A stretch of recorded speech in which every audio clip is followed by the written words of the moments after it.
Empowerment is authority. It is a signed permission slip to actually seize the day.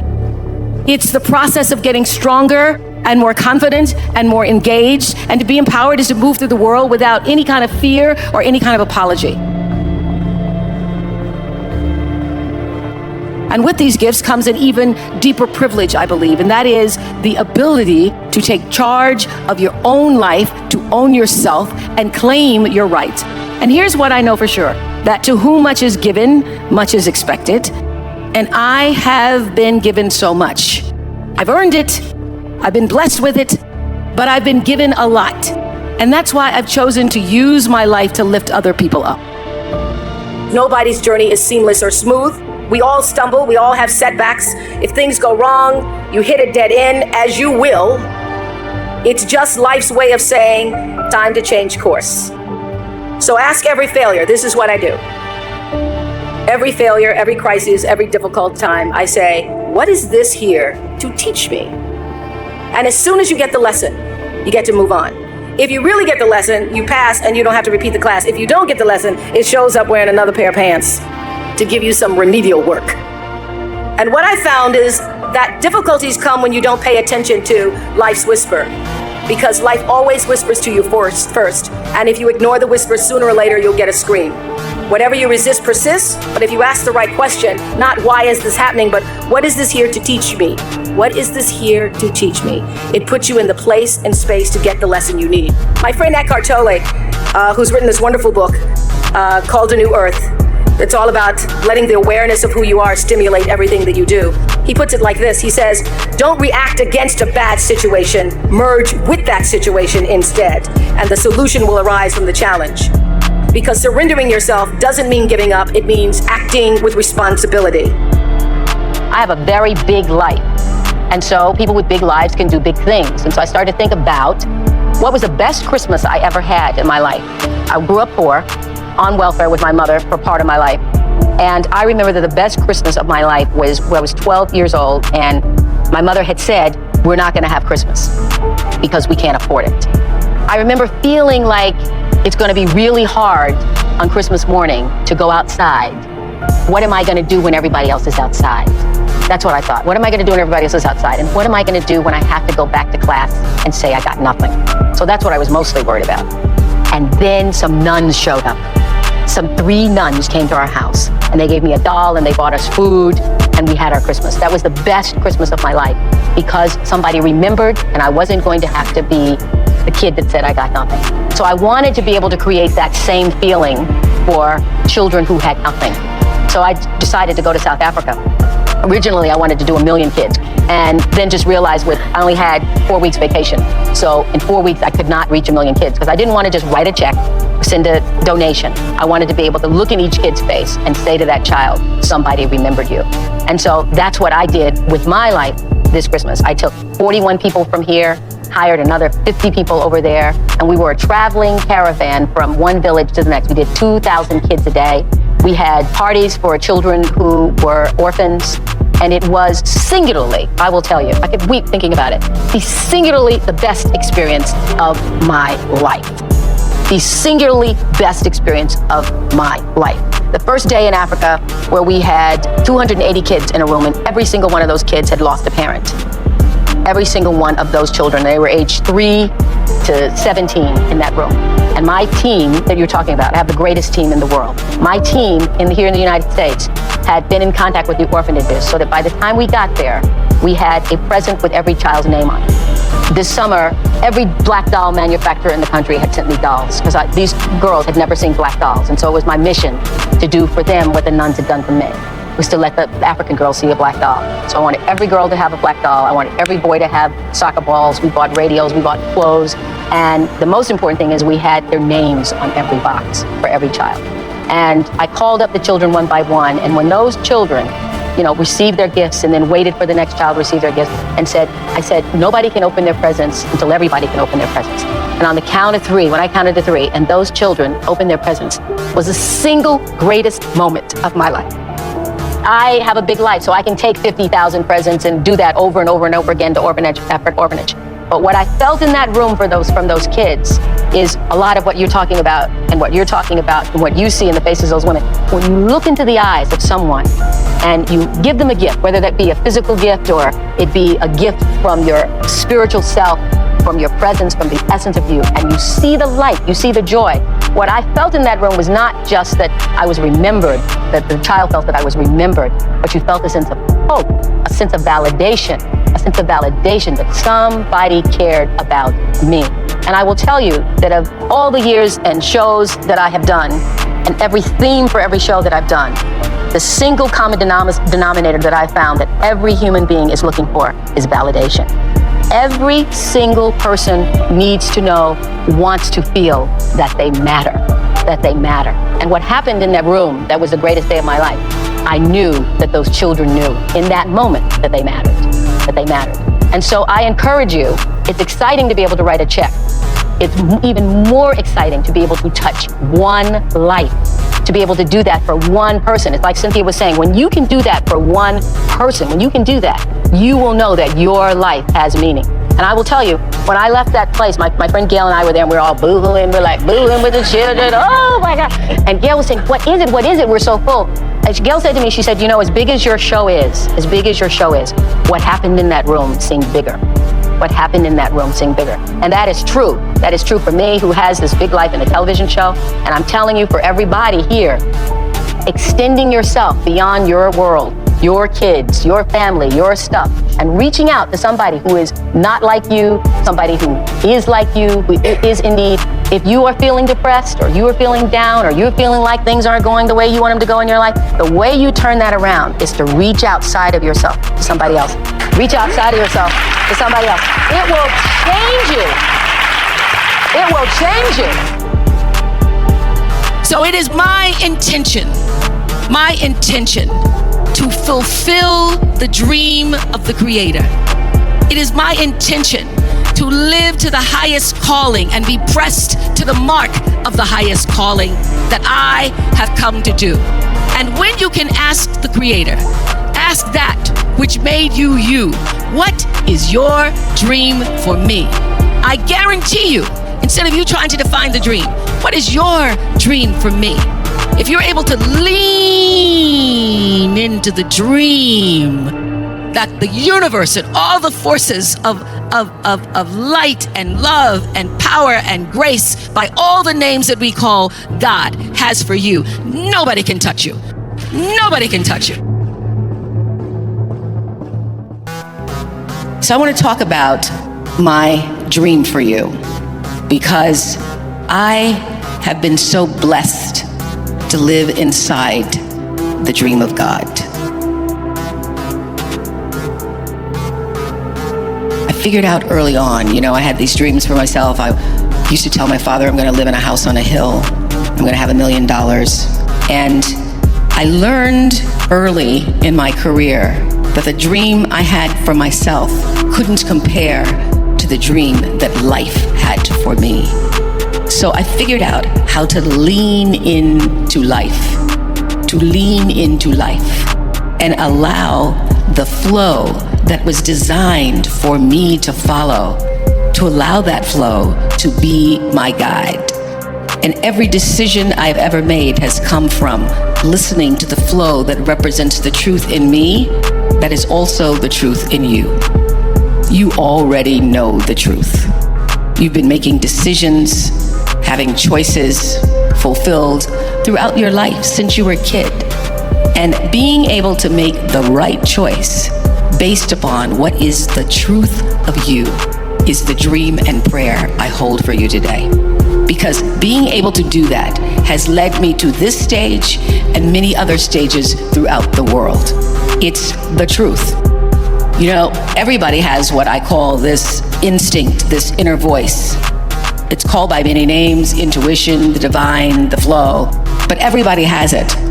And the truth is, every decision I've ever made that led me to the right space and place in my life, I got there because I relied on that inner voice, the truth of me. When I was 30 years old and about to leave Baltimore, because I felt something inside that thing, that instinct, that flow, that truth that said, it's time to move on. And every single person around me, except for my best friend Gail, that's why she is my best friend Gail, said, you shouldn't move to Chicago. You should stay here. My bosses said, you're right here in Baltimore, you're a little fish in a big pond, you can grow old here. I go, that's the problem. I don't want to grow old doing the evening news here. So I listened to that inner voice that said, go. And I knew whether I got the job in Chicago, which of course I did, or not, that it was time to leave because the truth of me was urging me forward. And every decision I made after coming to Chicago, when everybody said, you should just take a salary. It's too big of a risk to own yourself, to own your show. What if that show fails? Then you're stuck. I said, I'm gonna bet on myself because the truth of me, the inner voice that I was allowed to get still and feel said, take the risk, bet on yourself. Every decision I've ever made, I've come back to that space and allowed myself to live in the place of intentional living. About 1989, after I'd been doing my show for 3 years, I ran across a book called The Seat of the Soul by Gary Zukav. And in it, he talked about how every action is followed by a reaction, which we all know is the third law of motion in physics. But he also said that before there's even a thought or an action, there is an intention. Something struck me about that. There's an intention that it precedes every thought and every action, and the outcome of your experiences is determined by the intention. At the time, I was a kind of woman who tried to do everything that everybody wanted me to do. Because I just started making money, the amount of money I made was being published. I got a lot of cousins instantly. A lot of people I used to know in school and friends of mine who all needed things, and I had problems saying no.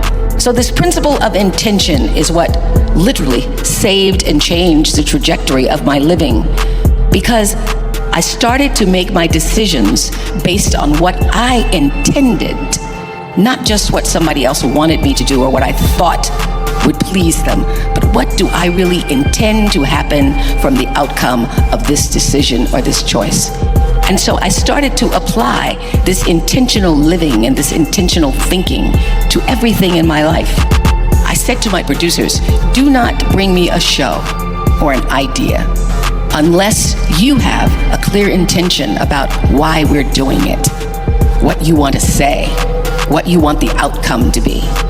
And changing the paradigm to from just doing a television show, from just being on TV, to actually intending to be of service to the viewers, changed the trajectory of the show.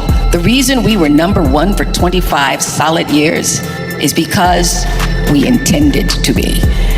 We intended to create and to use the opportunity of being able to speak to people every day, to use that as a platform to inform their lives in service, intentionally. And I would say to the producers, do not bring me an idea that I cannot find my thread of truth in, so that I could sit in the seat and ask the questions with the intention of accomplishing something bigger than the interview. So I remember the first time I used this principle of intention. There was a mother on who had lost her 16-year-old daughter. She'd been murdered by her boyfriend, junior in high school, popular, straight A's, cheerleader. Everybody loved her. Nobody ever suspected that the boyfriend was abusing her. I learned then, back in the 90s, that domestic violence for young girls, for teenagers, is at the same rate of domestic violence for grown women in this country. 1 out of 4 girls, 14 to 18, dating, are being abused by their boyfriends. So this girl had hidden it from her mother and her friends, because girls hide it because they don't want anybody to know, and also because they want to keep the boyfriend. So I went into the green room and I asked the mother, please tell me why you're here. What is your intention? She said, I'm here because your producers asked me to come. I said, but what is the reason you said yes? What is your true intention in being here? And she said, I want people to know that my daughter's life was bigger than her death. Everywhere I go, people only want to talk about her death and how she died and how I didn't know or why I should have known. But I want people to know that my daughter, our daughter, was loved. She was loved by her siblings and loved by her friends, and she loved us, and she had a life that was bigger than her murder. And I said, good, I can do that. I can make sure that people know that your daughter's life meant something, that her being here on the planet Earth for 16 years truly mattered. And here's my intention. I want everybody who hears your daughter's story to be able to see their friend, to see themselves, and to know that to remain silent can be a killer. And so every question that I ask you comes from the point of view of an intention to serve the life of your daughter so that her life would not have been in vain. That's the first show I won an Emmy for, when I aligned the intentions.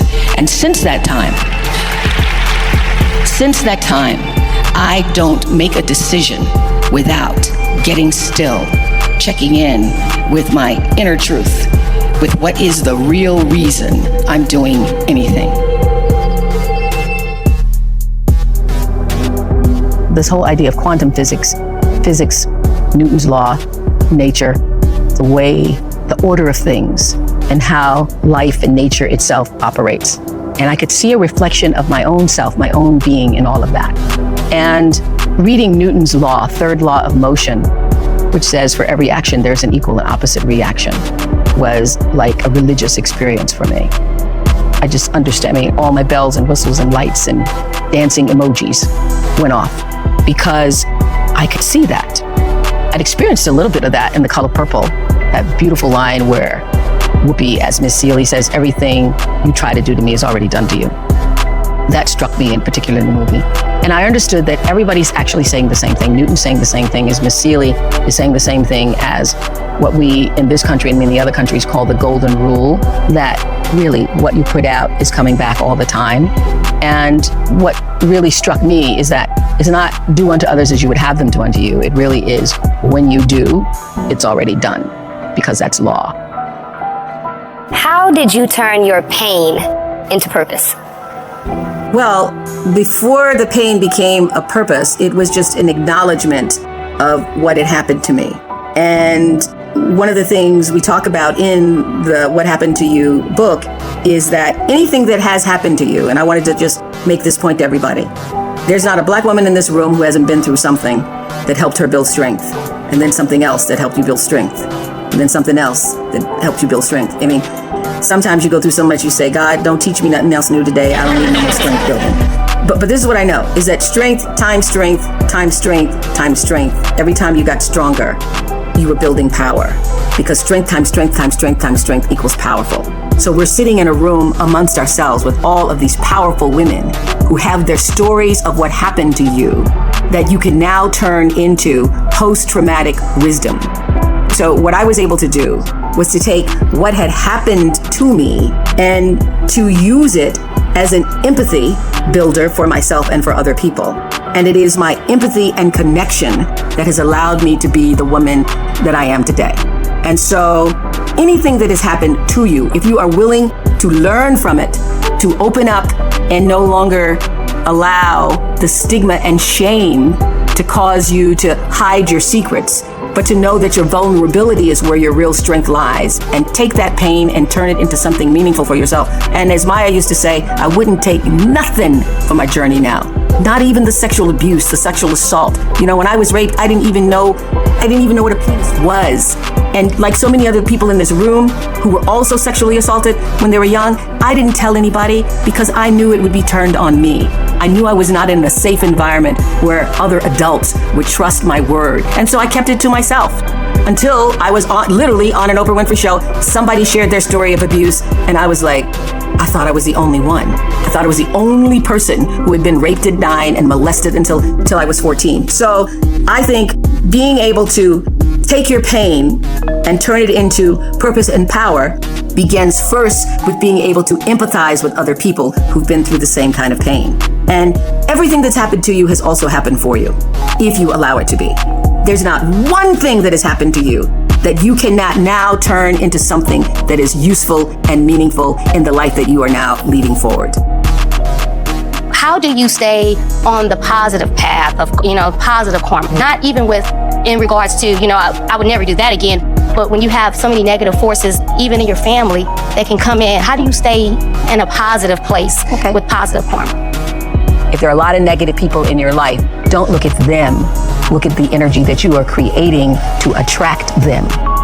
Don't look at them, look at yourself. What are you doing to draw those people? Because if you are surrounded by negative people, there's a part of you that's willing to tolerate that. Is there not? I agree because there were a couple of negative people in my life, and I chose to keep them in my life because I didn't want to push them away. Like, you don't push them away because they were friends. So, It really comes down to, who do you want to be in the world? Who do you want to be? Not what do you want to do, not what do you want to achieve. Who do you want to be? What is the kind of person when they're reading your eulogy? What do you want the words to be said about the kind of person you have been in the world? Do you know the answer to that question? Do you know the answer to that question? I'm asking that of everybody. Do you know what that is? Because in the end, I was just at one of my dear Harpo employees, been here for 20 years. Her husband died suddenly of a brain aneurysm. It was the most beautiful ceremony. I left that ceremony wanting to be a better human being because the words that were said about him as a human being, as a father, as an uncle, as a friend, the words that people spoke about him were so loving and impassioned that I thought, gee, when I die, I don't want people to talk about the number of shows I did. You want people to talk about how your love affected them, the love that you put out into the world, affected them. So if that is the paradigm that you're living from, how can I serve and be the most loving, gracious, giving person, whatever my talent is, to all the girls that you're counseling? How do I do that with love, ultimately? I'm telling you, the negative energy will change. And when you become that force for yourself, you won't allow it. I don't care what their title or role is in your life. You just really won't. Sometimes you have to divorce your friends and divorce your family members. And if you handle them with love in doing it, they will come back. You will have an opportunity to reconcile. I speak from what I know. But I've had family members for whom I've said, I will not allow you to treat me this way. I will not allow you to treat me this way. And for one family member, it took them 3 years to get, when you get some sense, call me and let me know that your senses has returned. And what can you do when you've done all you can? You just stand. It's one of my favorite gospel songs. Always gives me goosebump fortification when I hear it, especially when Donnie McClurkin sings, prayed and cried, prayed and cried. After you've done all you can, you just stand. Well, I read a story today about a 65-year-old Ukrainian woman who used to pride herself on her beautiful embroidery work and now is sewing bulletproof vests for soldiers and grateful to still be standing to fight the war. It got me thinking about what it means to keep standing in the face of the most grave adversity. Another story, a man named Yuri huddled in a church basement saying, it's hell here. Imagine 200 people sitting in one room for 2 days. We can't even breathe fresh air. Well, I don't want to imagine it, but I know we are not supposed to turn away as the days drag on and the Ukrainian people keep standing in the face of such terror and devastation. So in our own lives, what can we do to keep standing for what's right, what's just, for what will bring us peace? Martha Beck says, peace is our home. You deserve peace. What can you do this week to take a stand for peace in your own life and the lives of those that you love, and make it so? Let me know in the comments below, because I love hearing from you, and we know that what the world needs from all of us is more peace.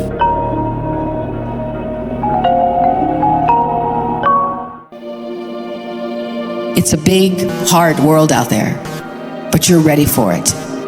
And you're ready because there is nothing more powerful than you using your personality to serve the calling of your soul. Every one of us has been called to the planet to use, and in this moment, in this political moment where everybody is just hysterical, in this moment, the call is for whatever side you choose to be on, to use more of you to bring forth the light.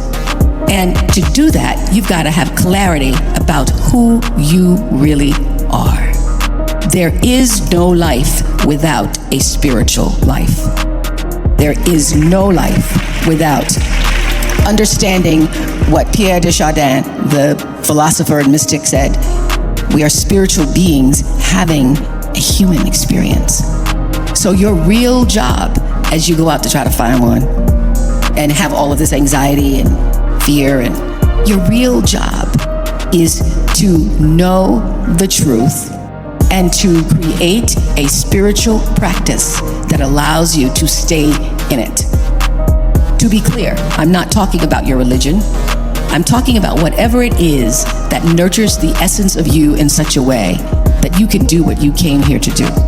And one of the reasons why I was able to be so successful all those years on The Oprah Show is because I understood there was really no difference between me and the audience. I was a surrogate for the audience because I know that the audience and you and you and you want the same thing I do. We all want to be able to live out the truest expression, the fullest, purest expression of ourselves as human beings. That's what you want. And in order to do that, you've got to practice, you've got to develop that spiritual muscle that allows you to check in with yourself and not have to ask everybody else about a decision, but to have the clarity of your own knowing, the comfort of your own knowing. And to do that, you've got to live in the space of gratitude. That is my number one spiritual practice. I practice being grateful. And a lot of people say, oh, Oprah, that's easy for you because you got everything. I got everything because I practiced being grateful. I ran across this beautiful quote the other day, I can't even remember who it was from, that said, do not waste your time desiring what other people have. Remember, the things that you now have are things you once only hoped for. So I live in that space every day of practicing gratitude because I know that being grateful wherever you are, whatever place or space in your life, being grateful changes your personal vibration. I was just having a conversation with Sheryl Sandberg the other day about her book, Option B, and we all know she lost her beloved husband, David. And I said, how did you get through it?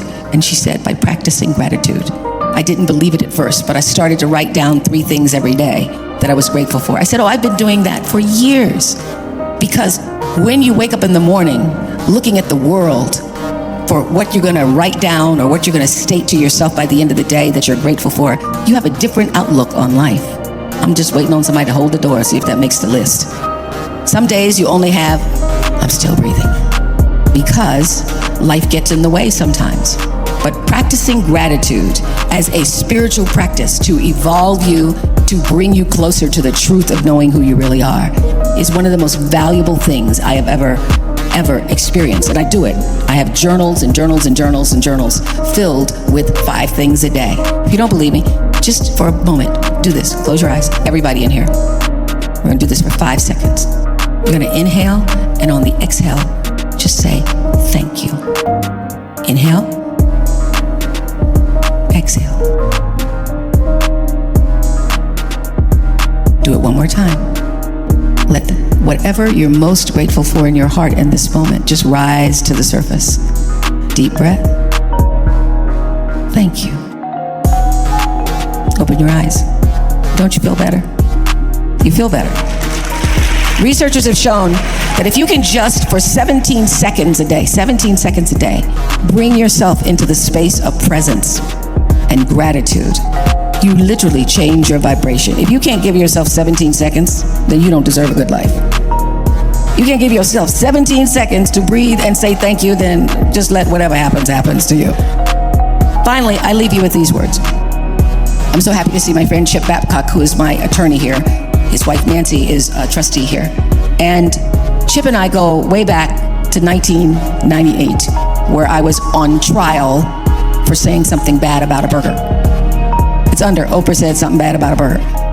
So I said something bad about a burger, and I was on trial in Texas for 6 weeks, night and day, 9 to 5, on the witness stand for days, testifying about burgers. And I was confused. I was like, I don't understand. I was a mess. I was a wreck. I forgot about intention. And I had to get myself still. It's hard to be still because the cattlemen, they wanted to take me down. Okay, so I'm on the witness stand saying, being tried for saying something bad about a burger. And the prosecutor is saying, you, young lady, conspired to bring down the entire beef industry. Did you not? And you strategized with your team, and you came up with the idea that you were going to do everything you could to take out the cattle industry. Did you not? So I didn't. The more he was spitting on me and charging me with this really struck me. He said, at one point he says, "This young lady is a liar because she knew and deliberately tried to take my clients out." It's offensive when you're called a liar and you're not. And the more he spit and the more he railed and ranted, something happened to me in the midst of this crisis. I started to get still, which is my prayer for you. I started to get still. The crazier he got, the calmer I became. And finally, when he called me a liar, I knew in that moment, well now, that is not my truth. You can say a lot of things, but I am not a liar, and I did not conspire to take down the entire beef industry. And the more still I became, the happier I got. I'm in the midst of this trial. Chip can tell you, I came off the witness stand and I went, that was great. He said, why? I said, because I got to see and figure out who I really was in the face of being called a liar, being called a conspirator, being told who I was not. And what I know is all trial. Everybody goes through trials. I just happen to be in an actual trial. All people, if you live long enough, there's going to be a trial in your life. It may be disease, it may be jobs, it may be any number of crises that stand outside yourself to try to tell you who you are. Are you not? And it is your job to know the truth and let that truth set you free.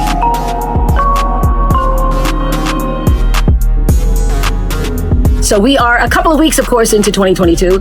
And I know that so many people have made resolutions. Some of you already broke them already. Whether it's to put your health at the top of your to-do list or follow your passion. I know the mark of a new year is that we've been conditioned to reset and get all pumped up for our next chapter and all the possibility that awaits. But I want to propose something to you all today. I want to propose that you resolve something very powerful, to love who you are right now. And of course, I think that wanting to be your best self and setting goals and intentions is really major. But I remember during a stop on the 2020 Vision Tour, I met this reporter in Miami. We took some photos together and she said to me, Oprah, next time you see me, I'm going to be so much skinnier. And I replied, well, the next time I see you, hopefully you're going to be as healthy as you can be in that moment. Because right now, this is as healthy as you can be in this moment. And the next time you'll be as healthy as you can be in that moment. I told her to be kind to herself. And she looked at me and said, how do I do that? Well, it starts with loving right now who you are, all yourself, your flaws. Living in a space of lack, focused on what you don't want or what you don't like about yourself. I promise you, I've learned it doesn't work. Take a moment to look at what is really running through your mind about yourself that may be holding you back. The energy of the universe responds to positivity. And so if you're telling yourself you're not slim enough, you're not good enough, when that negative chatter starts in your head, stops, lean away from it. When you let those thoughts of not being enough seep in, you can't really act out the best of yourself. So your actions must be in alignment with all the goodness and strengths that you know to be true about yourself. So this week, I'm inviting you to put on your happy sweater, wherever it is or whatever that is for you. Quiet all the negative self-talk and allow your confidence, your sense of knowing that better days are ahead to be at the forefront of your thinking. Tomorrow is never promised. So let's accept and then let's celebrate ourselves just where we are right now. Thank you. Thank you for where I am and who I am right now. Let that be the blessing and intention for ourselves this week. You know, when I was a kid, I thought I was going to be a social worker or be a teacher or somehow be in an environment where I would be connected and speaking to people to honor that calling. I had no idea that God could dream this big dream of a television life for myself. But everybody has a calling, and your real job in life is to figure out as soon as possible what that is, who you were meant to be, and begin to honor that in the best way possible for yourself. We have seen over the years on the Oprah Show so many people who've been able to rise to success in their life, and only able to rise to success because they answered the call. Lots of people think that it's about being famous or about being known or about doing big, incredible things. What you're going to hear today and see through the stories is that sometimes the calling is right in your own neighborhood. Sometimes the calling is something that was just a whisper to you. And when you begin to honor that whisper and to follow that, you end up being the best that you can be. So in my own life, I have to say that I had no idea that I would end up being who I have become, but I had a strong belief that the calling was something greater than what Mississippi was showing me. The calling was greater than my front yard. The calling was greater than what my grandmother believed that my life could be. The problem is everybody is meeting hysteria with more hysteria. And then we just are all becoming hysterical, and it's getting worse. What I've learned all these years is that we're not supposed to match it or even get locked into resisting or pushing against it. We're supposed to see this moment in time for what it is. We're supposed to see through it and then transcend it. That is how you overcome hysteria. And that is how you overcome the sniping at one another, the trolling, the mean-spirited partisanship on both sides of the aisle, the divisiveness, the injustices, and the out-and-out hatred. You use it. Use this moment to encourage you, to embolden you, and to literally push you into the rising of your life. And to borrow a phrase from my beloved mentor, Maya Angelou, just like moons and like suns, with the certainty of tides, just like the hope springing high, you will rise. Well, you know, I managed to get here. Stedman and I have absolutely differing philosophies because he teaches the idea of, he has a book called You Can Make It Happen, 9 Steps to Success. And he's always talking to me about having a vision, that with no vision, the people perish. And I always say, I didn't have a vision. I didn't have a vision to get here, to where I am. My vision was surrendering to what I believe was God's vision for me. And I always say, God can dream a bigger dream for you than you can dream for yourself. I now believe that I need a vision. I think Stedman is finally right, that in order to continue to move forward, that I need to develop a vision for myself.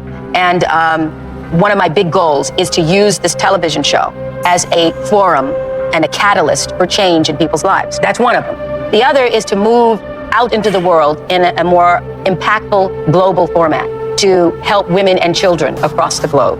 Without education, the people perish. Without education, nobody will be able to survive. Without education, women cannot overcome poverty, will not be able to learn to take care of themselves, will not be able to move forward on the planet. So I want to use my life and this television show to continue to do that. I think some people think that, are under the impression that I was born empowered, that I was born coming out of the womb, ready to interview a Klansman. But the truth is, I know very well what it's like to be marginalized, to be told either subtly or quite directly that my contribution isn't or wasn't welcome, that my face was invisible, and that my needs were an affront. So back when I was doing the news in Baltimore, I asked to be paid the same as my co-anchor, who did exactly the same job as I was doing. And I expected that I would be compensated. So I went in and I asked that I would get the same amount of money. So he was doing the same job I was doing, except that he called me babe all the time. Babe, yeah, babe. Anyway, I was told by my news director and by the general manager, because first I went to the news director, then I went to general manager, and I was told that because I was a single woman who didn't have a mortgage and I didn't have kids, that I was not entitled to earn the same kind of money as the man who was sitting next to me doing the same thing. And I realized in that moment that my employers did not get it. They did not understand my value. But you know what? I did. So cut to AM Chicago. The team's hard at work, and they had been working for a long time. And after a year or so, we were asked to be syndicated.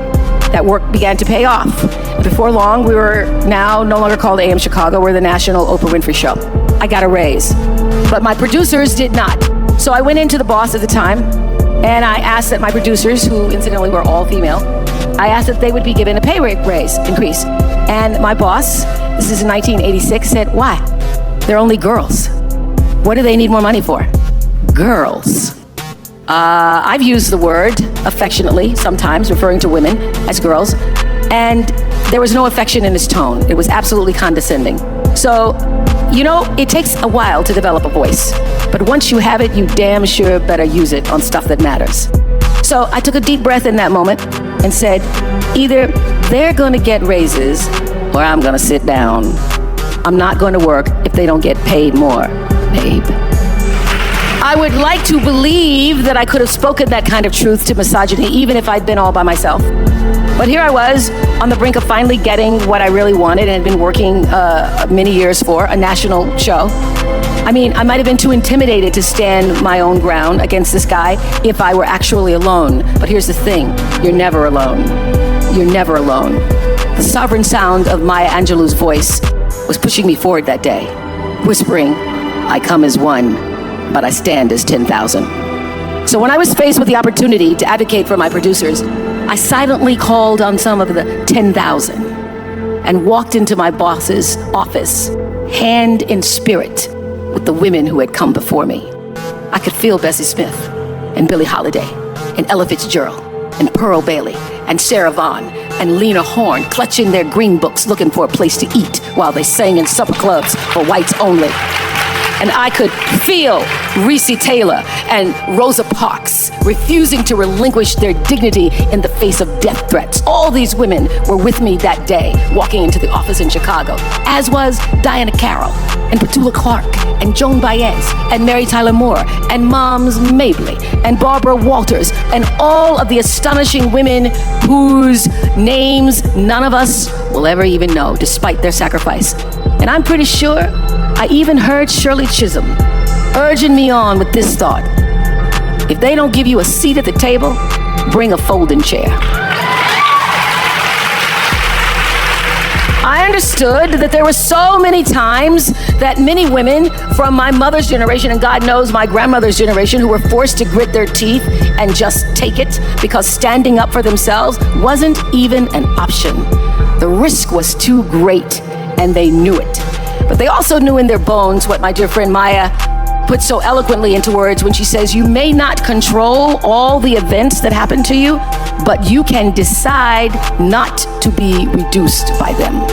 Because these women and so many others like them made the decision not to allow themselves to be reduced by the many injustices they were subjected to, I found the strength to act, if not just for myself, not just for my producers, but for all the women who in their ingenious ways subverted the rules, laid the foundation, and pushed the envelope just a little bit further for me.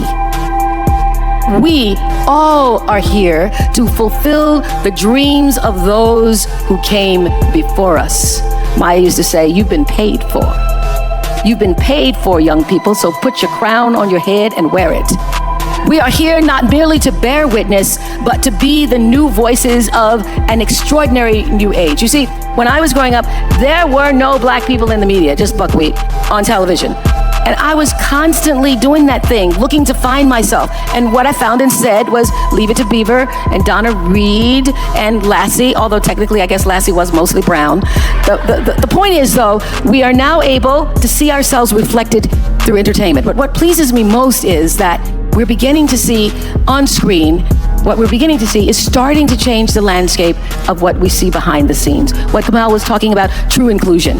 And what I realized during all those years doing the Oprah show, and the reason that OWN is now thriving, is how essential it is to see yourself reflected in other people's stories. It's something that you, as white people, never have to even think about.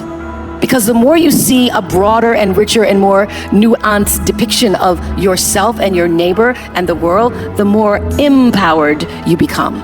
And it's that sense of empowerment that actually tethers us to the universe. It gives us at least a glimpse of how connected we all are. So what a blessed sign of progress it is to know that millions of kids in 2019 don't have to stand with their noses pressed up against the window or the television screens, looking in at a family that makes them feel less than by comparison. Today we can point to work that says you are every bit as valued and vital to the fabric of life as anyone else. You are a part of a community. But it takes time. It takes time to see yourself. It takes time to hear yourself and to feel appreciated for just being yourself. Empowerment does not happen overnight. Like change, it is never just one thing.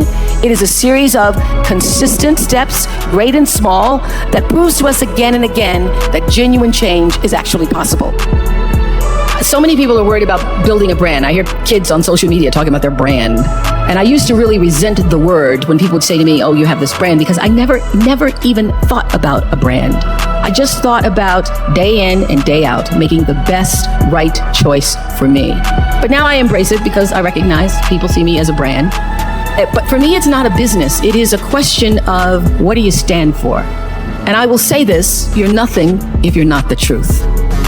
And that's if I could leave you with any message today, that is it. The biggest reward is not financial benefits, though it's really good. You can get a lot of great shoes. Nothing wrong with great shoes. But those of you who have a lot of shoes know that having great shoes and a closet full of shoes or cars or houses or square footage doesn't fill up your life. It doesn't. But living a life of substance can. Substance through your service, your offering of your whole self. And the baseline for how do you live a life of substance is whatever is the truth for you. What do you stand for? People may not remember your every word. They may not remember all of your actions, but they certainly remember how your words and your actions made them feel. So let's leave here today with the collective memory of wanting to create enlightenment in the world.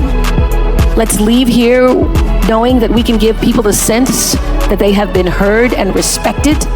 Let's foster original thinking and humane treatment. Let's seek out the words we don't know. Let's do away with the us and them. I've seen us and them create a whole lot of problems, but I've never seen it solve one thing. Instead, let's nourish our artists. Let's offer the possibility of something better for all of us, because a new day is no longer on the horizon. The new day is now. One of the things I started to get around mid to late 90s is that everybody that I had on the show, at the end of the show, would say something to me like, was that okay? Was that okay? How was that? Was that okay? At the end of the interview. And I started to then track it. It didn't matter if it was, I had gone and done a show where I was in a prison and I was interviewing a father who was in jail for life for murdering his twin daughters. And at the end of the interview, even behind bars, he said to me, is that okay? How'd I do? And Barack Obama said it when he sat in the chair the first time, and George Bush said it.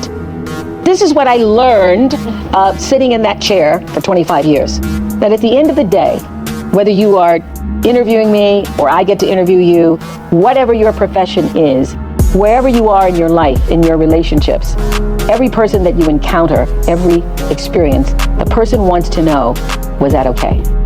Was that okay? And what I started to hear was that what people are really saying is, did you hear me? Did you hear me? And did what I say mean anything to you? And so I started to listen with that in mind, with that intention of validating that you're being here, you're speaking to me, you're taking the time to do this with me is important because you matter. And that's true for everybody who's watching or listening, that every argument that you ever have, every encounter, the person just wants to know, did you hear me? Did you see me? And did I say anything that mattered? Everybody works hard, and everybody has their own dreams. There was a time where I used to spend a lot of energy wanting things. Of course, it's easy for me to say, oh, things don't define you because I got a lot of things. Things is nice, I like them. But this is what I learned. When you can surrender to the dream, you get to live in the space of the higher power. You get to live in the space that you purposefully have come to earth to claim for yourself. So, around 1984, I was sitting in bed one morning. I was reading the New York Times review of The Color Purple. And I thought, whoa, this sounds like a really great book. I got out of bed in my pajamas, put on my galoshes, and went to the store to get the copy of The Color Purple. I read The Color Purple in one afternoon, went back to the bookstore, bought every book of The Color Purple. I took the books to the office and I said to everybody, y'all gotta read this book. Oh my God, you gotta read this book, Color Purple. I needed a book club, I didn't have one. So I passed out the book to everybody I knew. Please, read The Color Purple, read The Color Purple. Then I start to hear that somebody's gonna do a movie about The Color Purple. I don't know anybody in the movie business. By this time, I was on AM Chicago. I don't know anybody. I start praying to God. God, please help me find a way to get into Color Purple. I say, Jesus, I don't even have to have a speaking part. I will be, because I went to the movies and I saw on the movie credits, at the last credit, there's something called Best Boy. So I said, Jesus, if you just let me be best girl, that'll be all right by me. I can be best girl. I can carry the script. I can help the people with the water. I can do whatever. So I start praying for The Color Purple, as divine law would have it. Quincy Jones comes to Chicago, and he is in Chicago for 1/2 of a day because somebody has filed a suit against Michael Jackson claiming that Billie Jean was their lover and that's not his song. So Quincy had taken the red eye to Chicago.